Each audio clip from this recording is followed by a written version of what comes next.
వెళ్తాం. సెకండ్ మాట వాక్యపట్నం చేయడానికి సిస్టర్ రేఖ గారు వచ్చి వాక్యపట్నం చేయాలి. ఆ వాక్యం చెప్పిన మాట పైన ఉంది కదా, నేడు నీవు నాతో కూడా పరదేశంలో ఉందని నిశ్చయముగా నీతో చెప్పుచున్నాను అని వాక్యపట్నం.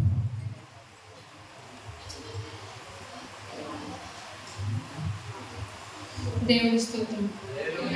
లోకాసు సువార్త 23వ అధ్యాయం 43వ వచనం. అందుకైన వానితో, నేడు నీవు నాతో కూడా పరదేశంలో ఉండవని నిశ్చయంగా నీతో చెప్పుచున్నాను. చిన్న వాక్యం దేవుడు దీవించిన వాక్యం.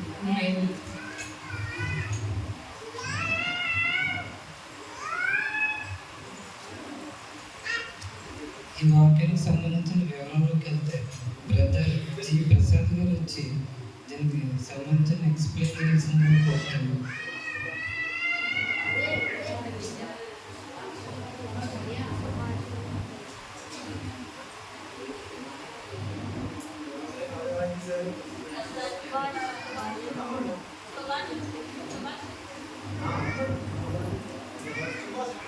వివరణ సుభాష్, బ్రదర్ సుభాష్.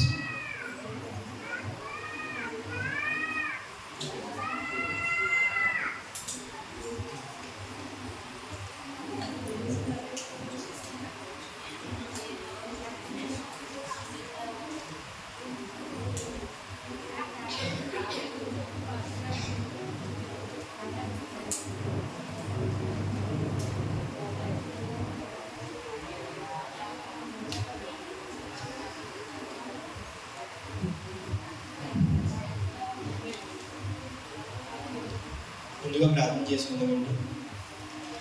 స్తోత్రములు స్తోత్రములు స్తోత్రములు స్తోత్రములు స్తోత్రములు. మహాగణుడ, మహోన్నతుడ, సజీవుడ, సర్వంతర్యామిని పరిశుద్ధమైన నామానికి వందనములు, స్తుతులు, స్తోత్రములు చెల్లిస్తున్నాము. నా ప్రభువా దేవా, ఏ యోగ్యత లేదు, ఏ అర్హత లేదు, ఎందుకు పనికిరని నన్ను దేవా ఈ మాటలు చెప్పడానికి నన్ను ఎన్నుకున్న విధానాన్ని బట్టి వందనాలు, స్తోత్రాలు చెల్లిస్తున్నాము. నా ప్రభువా దేవా, నేను ఈ మాట చెప్పుచుండగా మీరు మాతో మాట్లాడు.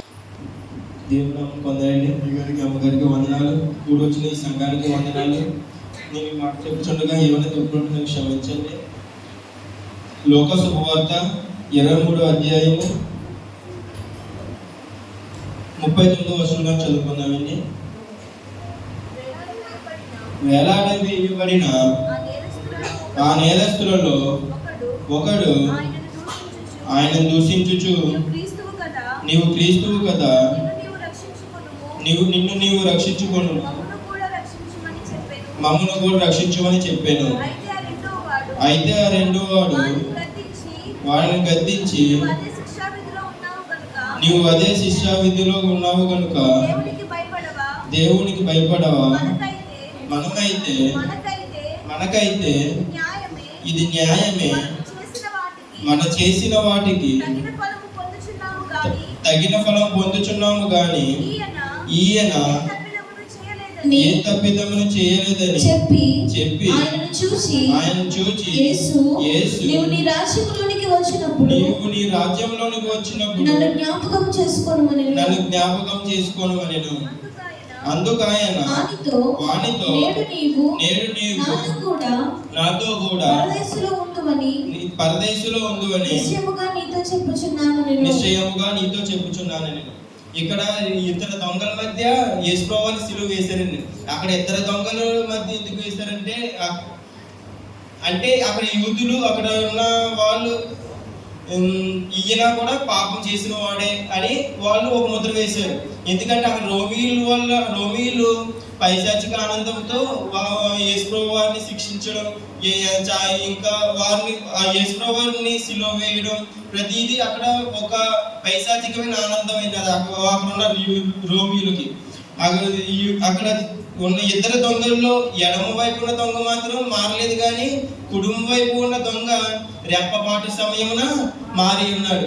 ఎటు రీతిగా అయితే ఆయన రెప్పపాటు సమయంలో మారి ఉన్నారో, మనము కూడా మన పాపముల నిమిత్తము మనము ఆయన కాచిన రక్తానికి మనము కూడా పాపమును విడిచిపెట్టి పాపమును ఎన్నటికీ చేయకుండా ఉండలాగున ఆయన మాట పలికి ఉన్నారు.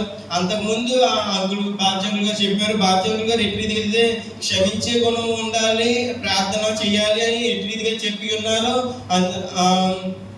మనము కూడా అటు రీతిగానే క్షమించే గుణం ఉండాలి. అటు రీతిగానే పాపమును కూడా పాపం ఒప్పుకునే వారిగా ఉండాలి. అటు రీతిగానే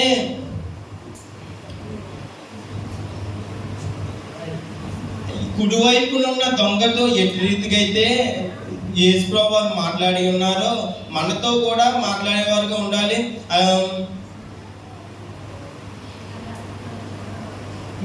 మెయిన్గా కుడివైపు ఉన్న దొంగ ఎలా మారాడండి? రెప్పపాటి సమయం మారి ఉన్నారు. అక్కడ మెయిన్ ముఖ్య సందేశం ఏంటంటే యేసును నమ్మిన వారికి పాప క్షమాపణ పొందిన వారికి క్షమాపణే విమోచన కలుగుతుంది. వారు ఆయనతో పాటు పరదేశంలో ఉంటారు.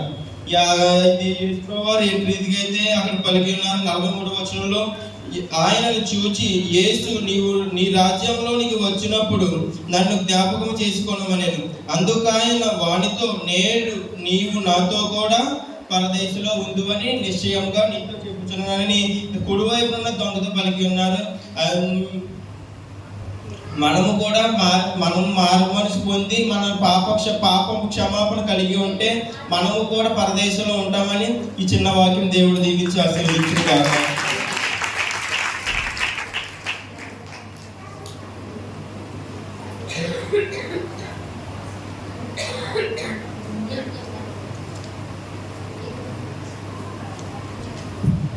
బ్రదర్ సుభాష్ ఎక్స్పర్ట్లకు బాగా మాట్లాడండి. వాటిని బట్టి దేవుడికి వందనాలు. వివరణ అయిపోయింది కాబట్టి నాకు చిన్న డౌట్ వచ్చిందండి. మీరు ఏమన్నా చెప్పగలరేమో ఒకసారి. వాక్యం బాగానే ఉంది, ఈ లైన్ నాకు బాగా నచ్చింది. కానీ నాకు వచ్చిన డౌట్ ఏంటంటే ఇక్కడ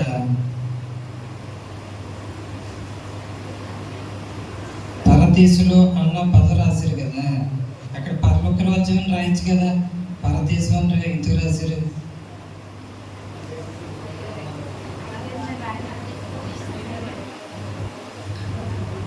అంటే పరలోక రాజ్యం అని ఉంది కదా, బైబిల్లో రాసి ఉంది, ప్రకటన గ్రంథంలో మనకు కనిపిస్తుంది. కానీ ఇక్కడ పరలోక రాజ్యం రాయకుండా పరదేశంలో అని రాశారు కదా, దానికి ఏమన్నా మీరు తర్వాత చెప్పండి. నాకు మామూలుగా జనరల్గా మాట్లాడుతుంటే అడిగేగానే ఇప్పుడు చెప్పేస్తాను, వాడిని జ్ఞాపకం అనుకోవచ్చు. విషయం ఏంటంటే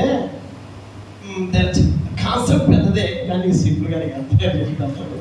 అడగాలి, నిజమే. ప్రశ్నలకి ఎప్పుడప్పుడు అనుమానాలు రావాలి. అనుమానం లేదు అంటే నువ్వు అర్థం కావలేదు అర్థం. ఎవరికి అనుమానం వస్తుంది?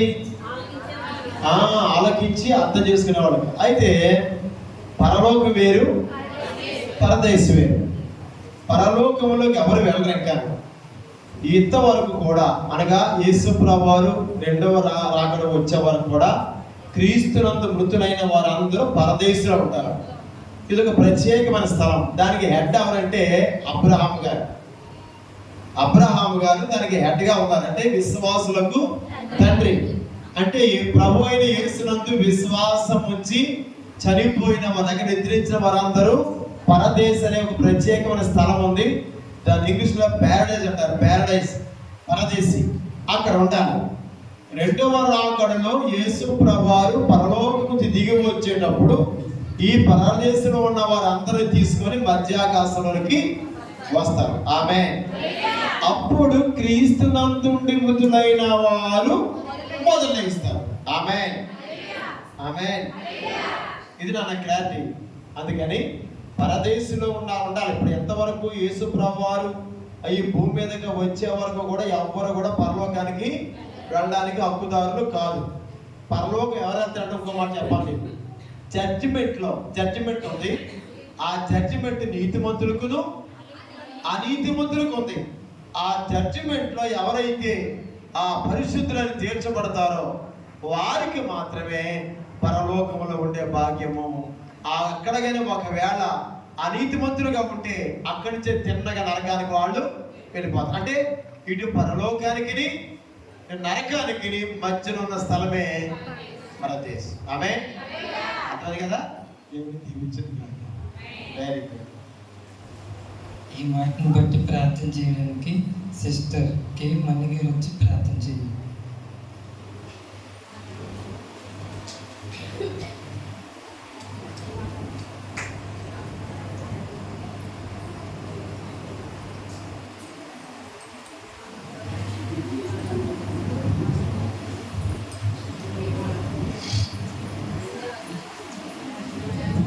దేవుని నామానికి స్తోత్రాలండి. అందరికీ వందనాలు. మరి మొదటి మాటగా దేవుడు మనతో అందరితో కూడా ఎంతో అద్భుతంగా క్షమాపణ కలిగే గుణమును, అలాగే ప్రార్థన చేసే గుణము కలిగి ఉండాలని ఆయన మనకు మాదిరిగా చూపించి వెళ్ళారు కనుక, అలాగే తండ్రి మరి రెండో మాటగా మరి నాయన మరి పరదేశంలో నేడు నాతో పరదేశంలో ఉందని మరి సెలవిచ్చిన ప్రకారం, అలాగే మరి ఇద్దరు దొంగలు కూడా తండ్రి మరి పాపము చేస్తారు కాబట్టి వారు ఈ శిక్ష అనుభవించడానికి మరి యోగ్యులుగా ఉన్నారని వారు తెలుసుకున్నారు. కానీ నీవు ఏ పాపము అనుభవించకుండానే, ఏ తప్పు చేయకుండానే ప్రభు మరి ఆ ఒక శిలువపై నీ మరణాన్ని మరి నాయన వారు విధించారు. కాబట్టి ఈ మాటను బట్టి ప్రభు తండ్రి నాయన బిడ్డ మరి మాట్లాడి అనేక విషయాలు తెలియజేసినందుకు వందనాలు. అలాగే తండ్రి నాయన ఇదిగో ప్రభా మరి పరిశుద్ధంగాను పవిత్రంగాను నీ పరదేశంలో ఉండాలి అంటే ప్రభా నాయన తండ్రి క్షమాపణ కలిగి ఉండాలని మాట్లాడుచున్నారయ్యా. అటు క్షమాపణ కలిగిన గుణము మాకు అందరికీ దయచేసి ఈ మాటల ద్వారా ప్రభా మేము తెలుసుకోవడానికి నాయన గ్రహించడానికి సహాయం చేసినందుకు వందనాలు. అలాగే నాయన ఈ వాక్యం నాయన వివరించినటువంటి బిడ్డలకి మరి నాయన బట్టి వందనాలు చెల్లిస్తూ ఈ యొక్క నాయన ప్రార్థనలోని మీరే నాయన నడిపించినందుకు వందనాలు చెల్లిస్తూ ఏ స్నామాన్ని బట్టి చిన్న ప్రార్థన అడిగి వేడుకుంటున్నాం పరమ తండ్రి.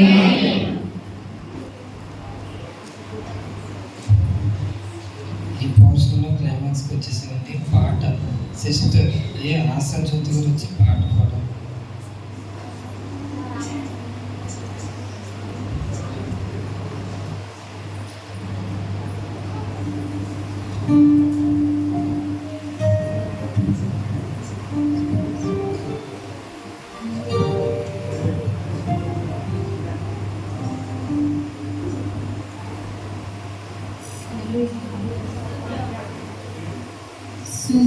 సుఖమైన సుగసైన లేదే తృణీకరింపబడెను విసర్జించి మనుజులెల్లరూ దైవాన్ని విడెను 10,000 అతి సుందరందు రూపుని కోల్పోయెను. ఆ 10,000 అతి సుందరందు రూపుని కోల్పోయెను. పరిశుద్ధమే యేసు రక్తం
పరమ